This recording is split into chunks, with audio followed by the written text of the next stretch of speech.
सांग ना जानू काय झालं तुला फुगायला, अगं सांग ना जानू काय झालं तुला फुगायला. काल कशाला गेलता सांग तुम्ही पोरगी बघायला, काल कशाला गेलता सांग तुम्ही पोरगी बघायला.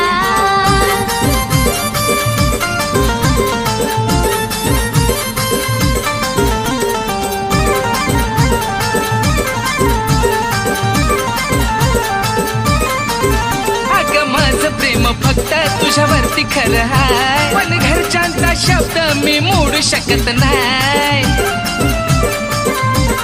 हो घरच्यांना सांगून टाकाला बहुता कशा पाय, खरं बोलल्यावरती आपला जीव घेतील काय. अगं त्याच विचारानं काळीज लागलं डगमगायला, त्याच विचारानं काळीज लागलं डगमगायला.